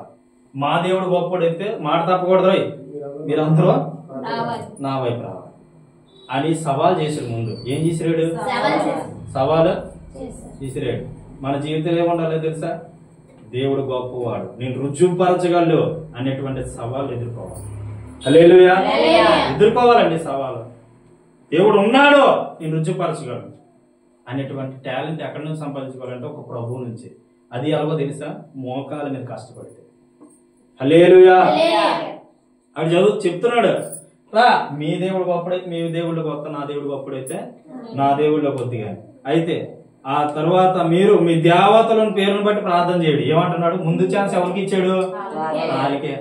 ఇప్పుడు ఏం చేయమంటున్నాడు? 450 మందిని మీ దేవుడు గొప్పడైతే ముందు ఛాన్స్ మీకే తీసుకోండి. మీరేం చేయాలి? ఇప్పుడు ప్రార్థన చేయండి. ఏమని ప్రార్థన చేస్తారో మీ ఇష్టం. ఏమని ప్రార్థన చేస్తారో మీ ఇష్టం. నేను ఒక్కడనే ఉన్నా. ఎంతమంది ఉన్నారు? ఏలి వెనకాల ఒక పొలగోడ లేదు. ఏలి వెనకాల ఎవరో లేరు. కానీ ఏలియా ఒక్కడ మాత్రమే ఉన్నాడు. ఒక్కడ ఎంతమందిని ఎదుర్కొంటున్నాడు? 450 మందితో సవాలు విసిరి నిలబడ్డాడు. హల్లెలూయా. హల్లెలూయా. ఈ 450 మంది చెప్తున్నారు ముందు మీరే. ఎందుకంటే ఎక్కువ మంది ఉన్నప్పుడే సపోర్ట్ వస్తుంది. ఎక్కువ మంది ఉన్నప్పుడే సపోర్ట్ వస్తుంది. వినండి, ఎక్కువ మంది ఉన్నప్పుడే సపోర్ట్ వస్తుంది. కాబట్టి అమ్మా మీరే ఏం చేయాలి? మీ ప్రభు ప్రార్థన చేయండి. మరి చేశారు లేదా? అక్కడ చూడండి. ఏ దేవుడు కట్టెలను తగలబెట్టుట చేత ప్రత్యుత్తరం వచ్చినో ఆయనే దేవుడని నిశ్చయించుదాము రండని ఏలియా మరలా జనులతో చెప్పగా జనులందరూ ఆ మాట మంచిదని ప్రత్యుత్తరం ఇచ్చిరి. అప్పుడు ఏలియా బయలు ప్రవక్తలను పిలిచి మీరు అనేకులై ఉన్నారు గనుక మీరే మొదట ఒక ఎద్దును కోరుకుని సిద్ధము చేసి మీ దేవత పేరును బట్టి ప్రార్థన చేయండి. చెప్పాను కదా. అయితే మీరు అగ్నేమియు క్రింద వేయవద్దని చెప్పగా కింద అగ్గే వేయద్దు. వారు తమకు ఇయ్యబడిన ఎద్దును తీసుకుని సిద్ధము చేసి ఉదయం మొదలుకొని మధ్యాహ్నం వరకు బయలా మా ప్రార్థన వినుమని బయలు పేరును బట్టి ప్రార్థన చేసి. కానీ ఇక్కడ కింద అగ్ని ఎద్దు. మీరు ఏం చేస్తారంటే ఒక ఎద్దుని తీసుకొని దాన్ని తునకలుగా కోసి ముక్కలు, తునకలు అంటే తెలుసు కదా, పీసులుగా కోసేసి ఈ మాసానంతా తెచ్చి ఆ కట్టెలు పేర్చేయండి. ముందు ఆ కట్టెల మీద ఈ మాసాన్ని ఉంచండి. ఉంచిన తర్వాత ఈ మాసాన్ని మీరు ప్రార్థన చేస్తే ఆకాశం నుండి, ఎక్కడి నుంచి? అగ్ని దిగి వచ్చి ఈ కట్టెలతో పాటు ఈ మాసాన్ని కూడా దహించాలి అనేసి ఎవరో ఏలియా చెప్తాడు అన్నమాట. చెప్పిన తర్వాత అక్కడ ఏం జరిగింది చూడండి. బయలా మా ప్రార్థన విలువని. అప్పటికి ఏం చేస్తాండ్రు వీళ్ళు? ప్రార్థన చేస్తాండ్రు. ఏమని? ఓ బయలా. ఏం ప్రార్థన చేస్తాండ్రు? ఓ బయలా మా ప్రార్థన ఆలకించయ్యా అంటున్నాడు. ఆలకించడం లేదు, చూద్దాం. బయల పేరు బట్టి ప్రార్థన చేసిరి గాని ఒక మాట ప్రత్యుత్తరం ఇచ్చేవాడు ఎవడనో లేక. చూడండి ఇక్కడ ప్రార్థన చేస్తున్నాడు. ఎవరి పేరును బట్టి? బయలు అనేటువంటి దేవత పేరును బట్టి ప్రార్థన చేస్తుంటే ఒక్క మాట కూడా పలకలేదట. మరి పలికిందా లేదు ఎంతకే? చూడు, వారు తాము చేసిన బలిపీఠం వద్ద గంతులు వేయ మొదలుపెట్టింది. ఇక్కడ చూడండి, అదే కాదు వీళ్ళు ఈ బైలా అని పిల్లమే కాదు, నోరు నారిపోయినట్టు ఉన్నాయి. ఇప్పుడు ఏం చేస్తాండి వీళ్ళు? నోరు నారిపోయినాడు వచ్చింది, పిలిచి పిలిచి పిలిచి నోరు ఆరిపోయిందరా. ఇప్పుడు ఏం చేస్తున్నారు? ఇప్పుడు గొంతులు వేస్తాడు. ఏమో డాన్స్ అని చేస్తే ఆ దేవుడు వస్తాడేమో చూడండి. మధ్యాహ్నము కాగా ఏలియా వాడు దేవుడై ఉన్నాడు, పెద్ద కేకలు వేయుడి. ఇప్పుడు ఈయనేమంటాడు తెలిసి ఏలియా, ఇక చదువు దొరికింది మనోడికి. ఏమో మీరు ఒక డ్యాన్స్ చేసినా పిలిచినా రాలేదేమో, ఇంకా గట్టిగా అరండి. గట్టిగా అరిస్తే ఏమో మీ స్వరం అక్కడ దాకా వెళ్తుందో లేదో, మీ స్వరం అక్కడ దాకా వెళ్తుందో లేదో, ఒకసారి ఇంకా గట్టిగా అరండి అని చెప్తున్నాడు. వాడు ఒకవేళ ధ్యానం చేస్తున్నాడేమో. చూడండి మళ్ళీ ఏమంటున్నాడు, ఒకవేళ మీ దేవుడి ధ్యానంలోకి వెళ్ళాడేమో. అవునా? కాలం మీ దేవుడు ధ్యానంలోకి వెళ్ళాడేమో, దూరంగా ఉన్నాడేమో, దూరంగా ఉన్నాడేమో, ప్రయాణం చేస్తున్నాడేమో, ఇంకా వస్తున్నాడేమో, వాడు నిద్రపోతున్నాడేమో, ఏమో ఒకవేళ నిద్రపోయాడేమో. అయ్యాన్ని మీరు ఒకవేళ లేపవలసి ఉన్నదేమో, వెళ్ళి మీరు ఒకవేళ బాబు లేపాలేమో మీ దేవుణ్ణి. అపహాస్యం చేయగా మరి ఇలాగే ఉంటది. అపవాసం చేశాడు. వారు మరి గట్టిగా కేకలు వేయించు. ఇంక ఈయన కోపం వచ్చింది. ఈయన ఎలాగంటేడికి ఈయన ఎవరికి ఈ 450 మందికి ఇంకా ఎర్రెక్కిపోయింది అనమాట. చూడండి, ఒక నెటకారం చేస్తే ఏమవుతుంది? ఎర్ర వస్తుంది. ఈ లోకపరంగా కూడా. అవునా కదా? ఈయనకి కొర ఎర్ర వచ్చింది 450 మందికి ఒకేసారి. ఇంకా ఏం చేస్తుంటే ఇంకా గట్టిగా అరుతుండ్రు. రక్తము కారు మట్టుకు తమ మర్యాద చొప్పున కత్తులతోనూ శాస్త్రములతోనూ తమ దేహములను కోసుకొని నుండి. ఏం కోసుకుంటారు? ఇప్పుడు ఇక్కడ చూడండి, ఇంకా ఈ అరిసి అలిసిపోండ్రు. వాళ్ళ దగ్గర ఉన్న కత్తిలు తీసి ఏమో మా రక్తం చూసినా ఆ రక్తం కారుతుంటే ఒక ఆల వచ్చి చూస్తాడేమో అని చెప్పేసి కోసేసుకుంటున్నారట. కోసేసుకుంటున్నారు, బాగా కోసేసుకున్నారు. బీపీ కూడా కోసేసుకున్నారండి. మీకు తెలిసలేదు కొన్ని ఆచారాలు ఉంటాయి. మీకు తెలిసలేదు కొన్ని ఆచారాలు. ఈ గజశాల ఉంటుందండి, అంటే ఇక్కడ మన దేశము మన దేశం కాదు తెలియదు. దాన్ని బాగా ఏడిగా కాల్చి బీపీ మీద ఇలా అంటించేస్తారండి. ఆ మచ్చలా పడిపోద్ది, ఇంకా చచ్చిపోయేదాకా పోదాం. ఇలాంటి ఆచారాలు లేకపోలేదు. హల్లెలూయా. ఇలాంటి ఆచారాలు లేకపోలేదు. మొన్న ఒక ఆయన సాక్ష్యం చెప్తూ అంటున్నాడు, వాళ్ళ తెగలోని ఎవరైతే ఇంట్లో ముందు పుడతాడో కొడుకు, ఆ కొడుకుని బలిచ్చాడు.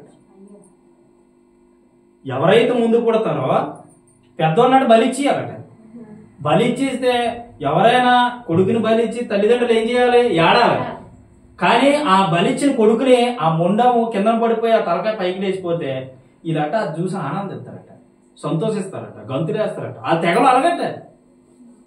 ఇది ఎక్కడ ఆచారం? ఆయన బలేపడమే. హల్లెలూయా. నేను రియల్ గా ఆయన చెప్పింది నేను చెప్తున్నా. మేసాలు కూడా కోయి అని పాట వస్తాను చూసావా? ఆయన సాక్ష్యంగా చెప్తలేదు. ముందు ఏం చేస్తాడట? బలిచ్చేస్తాడట. బలిచ్చేసి ఈ ముండం ఒక్కాసి తల ఒక్కాసి పడిపోతే దీన్ని చూసి వాళ్ళ తల్లిదండ్రులు ఏం చేయాలట? ఆనందించాలట. అక్కడ ఎంత మూర్ఖంగా జనాలు ఉన్నారు. ఇంకా మూర్ఖంగా ఉండే ఏరియాలు ఉన్నాయి, ఇంకా మూర్ఖంగా బ్రతికే ఏరియాలు ఉన్నాయి. మొన్న సెల్లో చదువుతాను ఒక చూసి అంటున్నాడట, సంతలోనట అమ్మాయిలు బేరం పెడతాడట. అమ్మాయిలు బేరం పెడితే వాడికి నచ్చినోడు కొనుక్కొని వెళ్ళిపోవడం అన్నట్టు. ఇదే అక్కడ దరిద్రం నాకు అర్థం కాదు. దేవుడు తెలియలేని ఏరియాలన్నీ ఇలాగ ఉంటాయండి. దేవుడు అంటే ఎరగలేని ఏరియాలన్నీ ఇలాగ ఉంటాయి. నేను ఛత్తీస్గఢ్ వెళ్తుంటున్నా, సరైన ఇల్లు ఉండదు. వాళ్ళ ఇల్లు ఎలాగుంటే తెలుసా? మన కాశీ అంతే ఎంత నీట్గా చక్కగా ఉంటాయి. వాళ్ళ కాశీ ఎలాగుంటే తెలుసా? పైన అంతా బుగ్గే. నిజమే, వాళ్ళ ఇల్లులన్నీ బొగ్గు కాదు, బుగ్గి, ఎర్ర బుగ్గి. పైన అంతా బుగ్గే. దాని మీద ఫస్ట్ ఏం చేస్తారంటే కట్లు పేర్చేస్తారు. పేర్చేసి దాని మీద ఒట్టిగడ్డి వేసేస్తారు.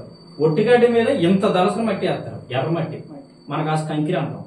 ఆ మట్టి వేసేస్తారు. మొత్తం గోళ్ళ కింద నుంచి పై వరకు ఏడు కడతారో తెలుసా? అన్ని మట్టి గోళ్ళ. కింద గచ్చులేముండవు, అయ్యి మట్టే. మొత్తం ఇల్లులన్నీ. ఇక అనుకున్న ప్రభు ఇక్కడ ఈ శాపం ఏలుబడి చేస్తుంది కనుక ఈ నగరాలు అభివృద్ధి అవ్వట్లా. దేవుని ఆత్మ ఎక్కడైతే ఉండదో, దేవుని అభిషేకం ఎక్కడైతే ఉండదో, దేవుని శక్తి ఎక్కడైతే పనిచేయదో, దేవుని అభిషేకం ఏ రాష్ట్రంలో అయితే ఉండదో అదంతా దరిద్రంగా ఎడుతుంది. దేవుని కలిగి ఉన్న రాష్ట్రాలు అభివృద్ధిలో ఉంటాయి. హల్లెలూయా. యాక్చువల్లీ మనం చూసుకుంటే తెలంగాణలోని మన ఆంధ్రలో క్రైస్తవులు ఎక్కువ. ఇక్కడ చూడండి ఎంత అభివృద్ధి, ఎంత గొప్పగా పరిపాలన చేస్తున్నారు. అనేకులు పరిపాలించినప్పుడు అంటే నీకు ఏం జరుగుతుందంటే దేవుని ఆత్మ ఎక్కడైతే ఎక్కువ ప్రబలింపబడతా ఉంటుందో, ఎక్కడైతే దేవుని ఆత్మ పనిచేస్తూ ఉంటుందో ఆ ఏరియాలో అభివృద్ధిగా ఉంటాయి. హల్లెలూయా. ఇక్కడ చదువు. ఈ ప్రకారం మధ్యాహ్నమైన తర్వాత, మధ్యాహ్నమైంది ఇప్పుడు వీళ్ళు కోసేసుకున్నారు, అంతా బాగానే ఉంది. ఇప్పుడు మధ్యాహ్నం అయింది. అస్తమయ నైవేద్యం అర్పించి సమయం వరకు వారు ప్రకటన చేయించు వచ్చిరి గాని మాట అయినను ప్రత్యుత్తరం ఇచ్చి వాడైనను లక్ష్యము చేసిన వాడైనను లేకపోయాడు. ఇప్పుడు ఉంటేనే కదా పలకడానికి, ఉంటే పలుకుతాం. అవునా? లేకపోయినా ఏం పలుకుతాం. హల్లెలూయా. ఎప్పుడైనా చాలా మంది సాక్ష్యాలు విన్నప్పుడు చెప్తారు, అమ్మా నేను ఒక బొమ్మను పూజించేవాడిని. ఇది నేను ఒకరిని విమర్శించడానికి చెప్పట్లేదు, కానీ ఒక బొమ్మను పూజించేవాడిని. మా ఆత్మీయ తండ్రి సాక్ష్యం చెప్తున్నాను. ఆ బొమ్మను పట్టుకుని ఏడ్చాడట, కిడ్నీలు 2 పోయే పాపం. ఇలాగా ఆ బొమ్మను పట్టుకుని పూజించాడట. అమ్మా బ్రతికించు తల్లి, నీ కొరకు నేను బ్రతికాను, నీ కొరకు నేను జీవించాను. నీకు పూజ చేసిన పూజ లేదు, చేయలేని పూజ లేదు, అర్పించలేని అర్పణం లేదు. నువ్వు గొప్ప దేవుడు అమ్మా, నన్ను రక్షించమ్మా అనేసి రాత్రి 2 గంటల నుంచి ఉదయం 5 గంటల దాకా అలాగా వారం రోజులు తిండి మానేసి ప్రార్థన చేశాడట రక్షించమని. ఒక్కరోజు కనపడలేదట. ఒక ఆయన సాక్ష్యం చెప్పాడు. ఏం సాక్ష్యం చెప్పాడు తెలిసి, అదే మనసులోని ఏసైనా మనసారా ఒకసారి జ్ఞాపకం చేసుకో, నువ్వు ఫోటో ఒట్టుకక్కర్లా, మనసారా ఒకసారి జ్ఞాపకం చేసుకో అంటే, అప్పుడు ఎందుకైనా మంచిదని ఆ చివరి దినాల్లో చచ్చిపోయే ముందు ఆ యొక్క దేవుణ్ణి ఏసయ్యా నన్ను బ్రతికించవా, ఏసయ్యా నన్ను బ్రతికించవు అంటే క్షణాల్లో ప్రత్యక్షమైపోయాడు. ఒకసారి అంటే అర్థమేంటి? ఉన్నాడు కాబట్టే రక్షించాడు, ఉన్నాడు కాబట్టే పరలోకాన్ని ఇస్తూ ఉన్నాడు, ఉన్నాడు కాబట్టే నీ జీవితం నా జీవితాన్ని మారుస్తూ ఉన్నాడు. లేని దేవునికి ఏం పూజిస్తామండి? అంటే నేను ఎవరిని ఎటకారంగా మాట్లాడట్లేదు, కానీ నిజం చెప్తున్నా, నా జీవితంలో ఎంతో మందిని పూజించాను. ఎంతో మంది అంటే విగ్రహారాధన ఎప్పుడు చేయలేదు, కానీ అంటే చూసి ఇష్టపడేవాడిని అన్నమాట. బొమ్మల దగ్గరికి పరిగెత్తేవాడిని, బొమ్మల దగ్గరికి వెళ్ళేవాడిని, వాళ్ళతో డ్యాన్సులు చేసేవాడిని, వాళ్ళతో ఉండేవాడిని, వాళ్ళతో ఇంకా రాత్రి అంతా వాళ్ళతో గడిపేవాడిని. ఎప్పుడు నెమ్మది నా బ్రతికి నా యేసయ్య నా జీవితంలో నెమ్మది తీసుకొచ్చాడు. ఏం చెప్తున్నాడు? మధ్యాహ్నం అయిపోయింది, అస్తమయం అయిపోయింది, 4 గంటలు అయిపోయింది. అస్తమయం ఎప్పుడు వస్తుంది? 4-5 గంటలకి వచ్చేది. అప్పుడు వరకు చూసాడండి ఏరియా, కనిపెట్టాడు. ఉదయం నుంచి అస్తమయం వరకు వీళ్ళు అరిచారు, గియ్యి పెట్టారు, బయలా బయలా బయలా అని అరిచారు. శరీరాలు కోసుకున్న రక్తాలు గారిని అయినా సుఖలేదు, ఒక్కడైనా పలకలేదు. ఇప్పుడు ఎవరి సమయం వచ్చింది? ఏలియా సమయం వచ్చింది. చూడండి. అప్పుడు ఏలియా నా దగ్గరకు రండి అని జనులందరితో చెప్పగా, ఇప్పుడు పిలిచాడు, రండి. జనులందరూ ఇప్పుడు నాకు దొరికినారు కదా, మీరు రండి నా దగ్గరికి. జనులందరూ అతని దగ్గరకు వచ్చి అతడు క్రింద పడద్రోయబడి ఉన్న యెహోవా బలిపీఠమును బాగు చేసి, అక్కడ చూసారు ఫస్ట్ బలిపీఠం ఎక్కడైతే పాడు చేస్తారో ఆ బలిపీఠాన్ని ముందు కట్టాడు. యెహోవా బలిపీఠం బాగు చేసి యెహోవా వాక్కు ప్రత్యక్షమైంది.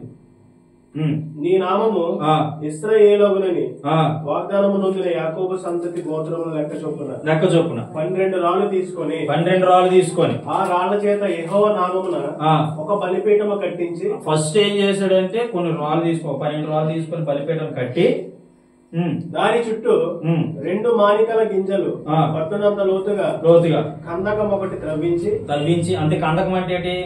గొయ్య. కట్టెలను క్రమముగా పేర్చాడు. గొయ్యి కింద గొయ్యి మీద ఏం చేశాడు? కట్టెలు పేర్చాడు. ఎద్దును తొలకలుగా కోసి ముక్కలుగా చేశాడు. ఆ కట్టెల మీద ఉంచాడు. కట్టెల మీద ఉండగా మీరు 4 తొట్ల నిండా నీళ్లు నింపి దహన బలి పశు మాంసం మీదను కట్టెల మీదను పోయడని చెప్పాను. ఇప్పుడు అవి 4 తొట్ల నిండా నీళ్ళు తండ్రి బాబు. ఒకవేళ నేనేదో నిప్పంటించేసాను మీరు భ్రమపడవచ్చు.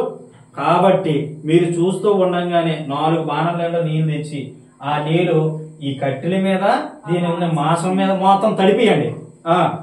అది అయిన తరువాత రెండవ మారు ఆ ప్రకారమే చేయుడని అతడు చెప్పగా, ఒక్కసారి కాదు రెండోసారి కూడా చేయమన్నాడు.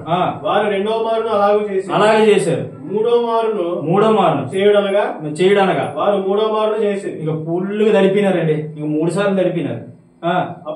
అప్పుడు ఆ నీళ్లు బలిపీఠం చుట్టూ పొర్లి పారాను. మొత్తం ఇంకా ఏర్లే బారేసింది. ఈ నీరు పోసి నీళ్ళు ఎక్కడ పోతే పారుతూనే ఉన్నాయి. మరియు అతడు కందకమును నీళ్లతో నింపాడు. నింపాడు. అస్తమయ నైవేద్యం అర్పించే సమయమున ఆ గోత అప్పుడే నీళ్ళతో నింపేశాడు. అస్తమయ నైవేద్యం అర్పించే సమయమున ప్రవక్త ఏలియా దగ్గరకు వచ్చి ఈలాగు ప్రార్థన చేశాడు. యెహోవా అబ్రహాము ఇస్సాకు ఇశ్రాయేలు దేవా ఇశ్రాయేలీయుల మధ్య నీవు దేవుడవై ఉన్నావు. నేను నీ సేవకుడై ఉన్నాను. నీవు ఈ కార్యములను నీ సెలవు చేత చేసినని ఈ దినమున కనుపరచుము. యెహోవా నా ప్రార్థన ఆలకించుము. యెహోవావైన నీవే దేవుడై ఉన్నావని నీవు వారి హృదయములను నీ తట్టుకు తిరుగు చేయదువని ఈ జనులకు తెలియనట్లుగా నా ప్రార్థన అంగీకరించుము. అతడు ఈ లాభను ప్రార్థన చేయుచుండగా యెహోవా అగ్ని దిగి దహన బలి పశువును కట్టెలను రాళ్లను బుగ్గిని దహించు కందమందున్న నీళ్లను ఆరిపోజేసి ఒకసారి ఏముంది, కింద నీళ్లు నింపేశాడు, పైన మాంసం తడిపేశాడు, దాని మీద కట్లు మొత్తం తడిసిపోయాయి. ఒక్కసారి కాదు ముమ్మారు, అంటే 3 సార్లు తడిపేశాడు. తడిపేసిన తర్వాత ఒక చిన్న ప్రార్థన ఏం చేసేసింది, ఆకాశం నుండి అగ్ని దిగి వచ్చి ఆ తడిసిపోయిన మొత్తాన్ని ఏం చేసింది. ఇప్పుడు చదవాలి. అంతటా జనులందరూ దాన్ని చూసి సాగిలపడి, చూసారా ఎంబడి ఏం చేశారు తెలుసు, 400 మందిని చెప్తాం ప్రభు అని చెప్పి ఒకేసారి బోర్లో పడిపోయారు అందరూ. ఎవరికి చెప్పండి? ఏలియాకి. చప్పట్లు కొట్టండి ఒకసారి. ఎంబడి సాగిలు పడిపోయారు 450 మంది. యెహోవాయే దేవుడు అని కేకలేశారా. అప్పుడు ఏలియా ఒకరినైనా తప్పించుకొని పోనీయక బయలు ప్రవక్తలను పట్టుకోనని చెప్పాడు. వీళ్ళతో ఇంకా చెప్పాడా, జనులు వారిని పట్టుకున్నారు. ఏలియా కిషోను వాగు దగ్గరకు వారిని కొనిపోయి అక్కడ వారిని వధించెను. హల్లెలూయా. చూసారండి, ఇక్కడ జరిగింది ఏంటంటే ఆ యొక్క మొత్తం నీళ్లతో నింపేశాడు. మీకు మళ్ళీ చెప్తున్నందుకు అర్థం చేసుకుంటారు. నీళ్లతో నింపేశాడు. కింద ఒక గొయ్యి తీసాడు కదా, ఆ గొయ్యిని నీళ్ళతో నింపేశాడు. తర్వాత పైన కట్లు పేర్చాడు, దాన్ని నీళ్ళతో నింపేశాడు. పైన మాసాన్ని పోసాడు, మాసాన్ని కూడా నీళ్ళతో 3 సార్లు తడిపేశాడు. తడిపేసి నీరేమయ్యాయి, పొర్లే పారిన తర్వాత ఒక్క చిన్న ప్రార్థన చేయగా ఆకాశం నుండి అగ్ని దిగొచ్చి మొత్తం ఏం చేసింది, మొత్తం దహించేసింది. హల్లెలూయా. దహించడమే కాదు, ఎంబడి వాళ్ళు ఏమైపోయారు తెలుసా, 450 మంది సాగిలి పడ్డారు. హల్లెలూయా. ఎవరికి సాగిలి పడతారండి? ఎవరు సాగిలి పడతారు? దేవుడైన ప్రభుకి. హల్లెలూయా. ఆయన ఉన్నవాడు అన్నవాడు, ఆది అంతమునై ఉన్నవాడు మన దేవుడు. గొప్ప దేవుడు అండి మన దేవుడు, సజీవుడైన దేవుడు. నువ్వు చిన్న ప్రార్థన చేస్తే చాలు నీ బ్రతుకు మారుతుందంటే ఆయన ఉన్నాడు కాబట్టి. నువ్వు చిన్న ప్రార్థన చేస్తే చాలు నీ జీవితంలో పరిస్థితి మారుతుందంటే కారణం ఆయన. నీ జీవితంలో నెమ్మది లేనప్పుడు ప్రార్థన చేస్తే చాలు నీ దగ్గరికి వచ్చి నిన్ను ఆదరిస్తూ ఉన్నాడు. నువ్వు ఒకవేళ కుటుంబంలో ఏదైనా నష్టపోతే చాలు, చిన్న ప్రార్థన చేస్తే చాలు దేవుడు నీ దగ్గరికి వచ్చి నీకు ఉత్తరం ఇస్తున్నాడు. అంటే కేవలం ఆయన ఉన్నాడు కాబట్టి. ఆయన ఉన్నాడు కాబట్టి మనం ఆరాధన చేస్తున్నాం. చప్పట్లు కొట్టండి. ఆయన ఉన్నాడు, ఉన్న దేవుడైనా. అదే కాదు, ఎంబడి వీళ్ళందరినీ వాళ్ళ జనులు పిలిచాడు ఏలియా, రండి వీళ్ళందరూ ఒక్కరు కూడా విడిచిపెట్టొద్దని మొత్తం అందరూ కిషోర్ వాగు దగ్గర తీసుకెళ్లి ఒకేసారి బాప్తిసం ఇచ్చేసాడు. చప్పట్లు కొట్టండి. ఒకేసారి బాప్తిసం పొందారు, ఒకేసారి వధించబడ్డారు, ఒకేసారి బాప్తిసం తీసుకున్నారు. అంటే ఏలి ఎంత రోషంగా నిలబడ్డాడు. నువ్వు నిలబడుతున్నావా రోషంగా? దేవుడి కొరకు నువ్వు నిలబడుతున్నావు బిడ్డ. నువ్వు నిలబడిన చోటే నిన్ను ఆశీర్వదించే దేవుడు. నువ్వు నిలబడిన చోటే నిన్ను దేవుడు దీవించే దేవుడు. నువ్వు నిలబడిన చోటే నీ పరిస్థితిని మార్చే దేవుడు. నువ్వు నిలబడిన చోటే నీ పరిస్థితిని అభివృద్ధి చేసే దేవుడు. గొప్ప కార్యాన్ని ఎదుట పెట్టి నేను జీవింప చేసి నిన్ను నడిపించే దేవుడు నేను ప్రకటిస్తున్న యేసుక్రీస్తు ప్రభు. ఆయన సజీవుడైన దేవుడు. ఇంకా మృతులలో నుండి సజీవుడే తిరిగి లేచిన దేవుడు ఇంకా బ్రతికే ఉన్నాడు. నువ్వు నమ్మినట్లయితే నీ జీవితము అద్భుతంగా మారుతుంది. అంతే దేవుడు చెప్తున్న మాట ఇది. నీ జీవితం అద్భుతంగా మారుతుంది. మనం నిలబడడం చేత కాక, మనం నిలబడడం సరైనది కాక, మనం జీవించడం సరైనది కాక, మన జీవితం సరైనది లేక దేవుని ఎదుట నువ్వు నిందారహితుల వల్ల కనబడట్లేదు. కానీ నిజంగా నీ జీవితాన్ని, నీ మనసుని, నీ బుద్ధిని, నీ ప్రాణాత్మ దేహంలో ఇగో ప్రభు నీ చేతికి నా ప్రాణాత్మ దేహంలో అప్పగిస్తున్నానని చెప్పి ప్రభువుకు లోబడితే ఖచ్చితంగా నేను దేవుడు ఉన్న పాలని దేవుడు దీవిస్తాడు. హల్లెలూయా. గొప్ప దేవుడు అండి. దీనికంటే గొప్ప దేవుడు ఎవరు కావాలి మీకు? దీనికంటే సజీవుడైన దేవుడు ఎక్కడ ఉన్నాడు మీకు? దీనికంటే గొప్ప దేవుడు ఎక్కడున్నాడు మీకు? దేవుడు మాట్లాడుతున్న ప్రతి మాట నెరవేరుస్తున్నాడు అంటే ఆయన ఉన్నాడు, ఉన్నవాడు అన్నవాడు ఆయన.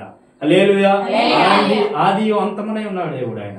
అల్ఫయు మేఘ అయిన దేవుడు ఆయనే మొదటివాడు కడపటివాడు. ప్రకటన గ్రంథం మొదటి అధ్యాయం 18వ వచనం రాయబడుతుంది, నేనే మొదటివాడును కడపటివాడును, నేనే మొదటివాడును కడపటివాడును. మరణపు యొక్క తాళపు చెవులు నా స్వాధీనంలో ఉన్నాయి. నువ్వు మరణించాలన్నా ఆయన తాళం చెవి తీస్తేనే తప్ప నీ దగ్గర మరణం రాదు. చప్పట్లు కొట్టిగట్టు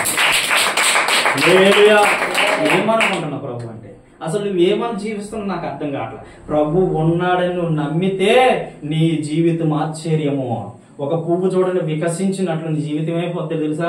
వికసిస్తూ ఉంటది, పరిమిలిస్తూ ఉంటది. నీ జీవితాన్ని మధురంగా మారిపోద్ది, నీ జీవితం గొప్ప ఆశీర్వాదకరంగా మారిపోద్ది, నీ జీవితం గొప్ప నెమ్మదికరంగా జీవితంగా మారిపోద్ది. ఎప్పుడు తెలుసా?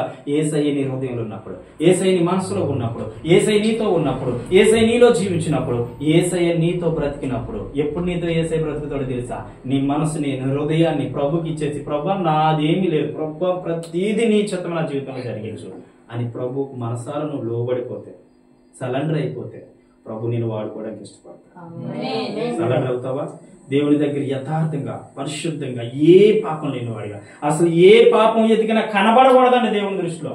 ఏ పాపం నీలో కనబడకూడదు. ఒక్క పాపమైనా కనబడదా ప్రభు దృష్టిలో నువ్వు ఎలాగైపోతావు తెలుసా? పాపిగాని మిగిలిపోతావు, పాపిగాని మిగిలిపోతావు. పాపము లేని వాడే పరిశుద్ధుడు. ఆ పరిశుద్ధిని మనం ఆరాధిస్తూ ఉన్నాం. ఆ పరిశుద్ధిని మనం కనపరుస్తున్నాం అంటే నీలో ఎంత పరిశుద్ధత ఉండాలి, నీలో ఎంత పరిశుద్ధంగా బ్రతకాలి. ఒక్క ఆలోచన, ఒక్క చెడు తలం పైన నీలో ఉండకుండా బ్రతికితే ఏలియాను వాడుకున్న దేవుడు నిన్ను కూడా వాడుకుంటాడు. ఏలియాను బలపరిచిన దేవుడు నిన్ను కూడా బలపరుస్తాడు. ఏలియా కాకు ద్వారా ఆహారం పెట్టిన దేవుడు నీకు కూడా ఆహారం పెడతాడు. నువ్వు పోషింపబడలేని పరిస్థితుల్లో ఉన్నప్పటికీ కూడా ఏలియాను ఏ విధంగా అయితే పోషించాడో నిన్ను ఆ విధంగా పోషిస్తాడు. పరిశుద్ధాత్మ దేవుడు చెప్తున్నాడు, బ్రదర్ అనిల్ గురించి చెప్తూ ఉన్నాడు. పరిశుద్ధాత్మ దేవుడు చెప్తున్నాడు అన్న, నిన్నే దేవుడు పోషించబోతా ఉన్నాడు. నీ బ్రతుకు అద్భుతకరంగా మలుచుకోబోతావు. దేవుడు నీ జీవితానికి ఒక గొప్ప ఉజ్జీవాన్ని కలిగించబోతా ఉన్నాడు. ఇది పరిశుద్ధాత్మ దేవుడు పరిశుద్ధాత్మ ద్వారా బయలుపరుస్తున్నటువంటి మాట, దేవుని ఆత్మ బోధిస్తున్నటువంటి మాట. నువ్వు ఏ విషయంలో దిగులు పడకో, ఏ విషయంలో జడియకో, ఏ విషయంలో వెనక తగ్గకో. ప్రభు యొక్క కృప నీతో ఉంది, ప్రభు యొక్క సన్నిధి నీతో ఉంది. ఓ థ్యాంక్ యూ లార్డ్. పరిశుద్ధాత్మ దేవుడా, గొప్ప దేవానికి వందనాలు. బ్రదర్ నీతో దేవుడు చెప్తూ ఉన్నాడు, దేవుడు నీతో ఉండడానికి ఇష్టపడతా ఉన్నాడు. కొన్ని కారణాలు బట్టి నువ్వు వెనక తోసేస్తూ ఉన్నావు, కొన్ని కారణాలు బట్టి నువ్వు వెనక పెడతా ఉన్నావు. దేవుని ఆత్మ చెబుతూ ఉందన్న, నీతో దేవుడు ఉండడానికి ఇష్టపడతా ఉన్నాడు. నువ్వు ఈ ప్రాణాత్మ దేహములతో ప్రభువానికి నేను లొంగిపోతున్నానని మనసారా ప్రభువుకు లోబడిపో. ఖచ్చితంగా ప్రభు ఉన్న పాలుగా నిన్ను ఆశీర్వదిస్తాడు. పరిశుద్ధాత్మ దేవుడు చెప్తున్న మాట, పరిశుద్ధాత్మ దేవుడు తెలియజేస్తున్న మాట, ఇది ప్రాఫిట్. నిజంగా నమ్మో, నీ జీవితంలో గొప్ప జీవితాన్ని దయచేయబోతావు. Thank you Jesus. పరిశుద్ధాత్మ తండ్రి నీకు వందనాలు. ఆనాడు ఏలియాను పోషించిన దేవుడు ఈ రోజు మనతో ఉన్నాడు. ఆనాడు ఏలియాకు తోడైన దేవుడు ఈ రోజు మనతో ఉన్నాడు. ఏ విషయంలో నువ్వు దిగజారిపోతూ ఉన్నావో, ఏ విషయంలో నువ్వు కృంగిపోతూ ఉన్నావో, ఏ విషయంలో వేదన చెందుతూ ఉన్నావో, ఏ విషయంలో నువ్వు కష్టకాలంలో యెహోవాకు మొర పెడుతూ ఉన్నావో, నీ మొరను చూసి నీకు ఉత్తరం ఇచ్చే దినం రాబోతావు. నీ మొరను చూసి నేను మంచి జీవితం ఇవ్వబోతా ఉన్నాడు. Thank you Jesus. పరిశుద్ధాత్మ దేవ మాతో ఉన్నవాడు నీకు వందనాలు. మమ్మల్ని ప్రేమిస్తున్న దేవ, ఈ సంఘాన్ని దేవుడు ప్రేమిస్తూ ఉన్నాడు, సంఘాన్ని దేవుడు అభివృద్ధి పరుస్తూ ఉన్నాడు, దేవుడు సంఘాన్ని గొప్పగా చేయబోతూ ఉన్నాడు. రానైన దినాల్లో బలమైన పంట పోయిపోతా ఉన్నాం, రానైన దినాల్లో బలమైన పరిచర్య మనం జరిగించబోతా ఉన్నాం, గొప్ప బలమైనటువంటి సంఘంగా నిలబడబోతా ఉన్నాం. ఈ రోజు మనకేమీ లేకపోవచ్చు బిడ్డ, ఈ రోజు ఏ పరిస్థితుల్లో మనకు తెలియదు. తినడానికి తిండి లేని పరిస్థితిలో ఉండొచ్చు, కట్టుకోవడానికి బట్టలు లేని పరిస్థితిలో ఉండొచ్చు, దీన పరిస్థితుల్లో సంఘం కనబడచ్చు. కానీ ఒక దినం ప్రభు ఎదుట ఎలా కనబడతామో తెలుసా? దేవా మమ్మల్ని ఆశీర్వదించినందుకు నీ స్తోత్రాలు ప్రభు అని ఆయన రుణం ని తీర్చుకోలేనంత ఏడబోతారు. తెలుసా ఆయన ఇచ్చే ఆశీర్వాదం అటువంటి గొప్పది. హల్లెలూయా. రాబోతూ ఉన్నారు అనేక వేలాది మంది ఇక్కడ రాబోతారు. ప్రభు చెప్తూ ఉన్నమాట, అనేక వందలాది మంది ఇక్కడ రాబోతూ ఉన్నారు, అనే తీసుకురాబోతారు. కాబట్టి నమ్మకంగా ఉండు, నిలబడు, ప్రభు కొరకు నిలబడు. ఎక్కడెక్కడో ప్రభు నడిపించబోతా ఉన్నాడు. నువ్వు నిలబడితే నువ్వు నీ స్థలాన్ని దేవుడు నిన్ను ఆశీర్వదిస్తాడు. నువ్వు నిలబడితే నీకు చేతనైతే నిలబడ్డావు, ఖచ్చితంగా దేవుడు వాడుకోబోతాడు. గమనించుకో, గుర్తించుకో. దేవుడు ఆ ఏలియాకి ఏ విధంగా తోడే ఉన్నాడు, మనందరికి తోడేయును గాక, తోడేండు నడిపించును గాక, మనల్ని గొప్ప జీవితాలు ఇచ్చి మనల్ని ఒక ఉన్నతమైన స్థాయిలో ఆయన నిలబెట్టును గాక. దేవుడి మాటలు దీవించును గాక. ప్రార్థన చేసుకున్నాం ఒక నిమిషం.